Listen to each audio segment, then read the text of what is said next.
রুই মাছ দিয়ে পেঁপে দিয়ে ঝোল করব, তার জন্য এখানে আমি পেঁপে ভালো করে কেটে ধুয়ে নিচ্ছিলাম। পেঁপেটাকে একটু গরম পানি দিয়ে সিদ্ধ করব, তার জন্য এখানে দিয়ে দিলাম সামান্য পরিমাণে লবণও দিয়ে দিছি। আর এইদিকে আমি বরবটি ভর্তা করার জন্য ধুয়ে নিচ্ছিলাম। এগুলাকে ভালো করে কেটে আমি এখন ধুয়ে নিচ্ছি। এতে সামান্য পরিমাণে তেল দিয়ে একটু ভেজে নিব। আর এই বরবটি ভর্তাটা কিন্তু আমার কাছে অনেক ভালো লাগে। এই বরবটিগুলো অনেক কচি ছিল আর দেখতেও কিন্তু অনেক সবুজ ছিল। আর আমার এইদিকে পেঁপেগুলো সিদ্ধ হয়ে গেছে, এখন আমি নামিয়ে নিচ্ছিলাম। এখন আমি ঠান্ডা পানি দিয়ে ভালো করে ধুয়ে নিব। রুই মাছ দিয়ে ঝোল করব, তো তাই আমি মাছগুলো ভেজে নিব। ফ্রিজে এক পলিথিনে 3টাই পিস ছিল, তাই আমি এগুলাই নামিয়ে নিছি আর নামাই নাই। যাই হোক, আমাদের দুজনের জন্য হয়েই যাবে। এদিকে মাছ ভাজিগুলো হতে থাক আর এদিকে আমি শুকনো মরিচ দিয়ে দিব কয়েকটা, সাথে পেঁয়াজ রসুনও দিয়ে দিব, তারপর ভালো করে ভেজেও নিব। আর এদিকে আমি তরকারিটা বসিয়ে দিছি।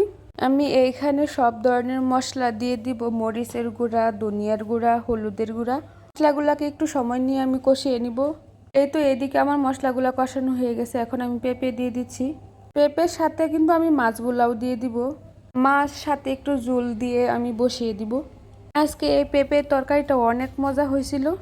এইভাবে পেঁপে দিয়ে রুই মাছ দিয়ে ঝোল করলে কিন্তু অনেক মজা হয়ে থাকে। আমার ভিডিওটি যদি আপনাদের কাছে ভালো লাগে অবশ্যই লাইক কমেন্ট করবেন, ফলো দিয়ে পেজের পাশেই থাকবেন। এখন আমি একটু শুটকি রান্না করব, তার জন্য এখানে কিছু পরিমাণে শুটকি নিয়ে নিচ্ছি।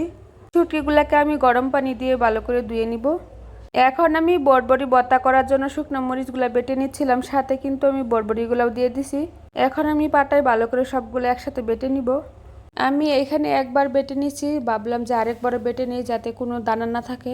এইখানে একটু সামান্য পরিমাণে সরিষার তেল দিয়ে ভালো করে মাখিয়ে নিছি। আর এই তো এখানে আমি তরকারিটাও কিন্তু নামিয়ে নিচ্ছিলাম। এই তো দেখেন তরকারিটার কালারটা যা হয়েছে। এইবার আমি একটু শুটকি রান্না করে নিব, তার জন্য এখানে পেঁয়াজ আর রসুন বাটা দিয়ে দিছি। শুটকিগুলোকে আমি লবণ গরম পানি দিয়ে ভালো করে ধুয়ে নিছি। আর এদিকে আমি এখন শুটকিগুলা দিয়ে একটু ভেজে নিব। এইভাবে ভাজলে শুটকির ঘ্রাণটা অনেক সুন্দর থাকে, তরকারিটাও কিন্তু অনেক টেস্টি হয়। এখানে আমি সামান্য পরিমাণে পানি দিয়ে দিছি, পানি দিয়ে সব মশলা দিয়ে দিব, যাতে পানিটা দেওয়ার কারণ হয়েছে যাতে মশলাটা না লেগে যায়। এখন আমি এইগুলো ভালো করে কষিয়ে নিব। আর আজকে সবজি ছিল বেগুন, আলু, বরবটি, কলমি শাক, মিষ্টি আলুর শাক। আর এই সবজি দিয়ে কিন্তু আমি শুটকি রান্না করব। এরকম পাতা দিয়ে শুটকি রান্না করলে কিন্তু অনেক মজা হয়ে থাকে। যাই হোক, এরকমভাবে আপনারা কিন্তু শুটকি রান্না করে খাবেন, অনেক মজাদার হয়ে থাকে এরকমভাবে রান্না করলে। শুটকি এভাবে ভেজে রান্না করলে কিন্তু অনেক টেস্টি হয়ে থাকে শুটকির এই তরকারিটা। আর এখন আমি সামান্য পরিমাণে পানি দিয়ে দিব, যেহেতু পাতার তরকারি, আর এদিকে বেশি সিদ্ধ হওয়ার সময়ও লাগবে না। যাই হোক, এই শুটকির তরকারিটা কিন্তু মাশাআল্লাহ অনেক মজা হয়েছিল।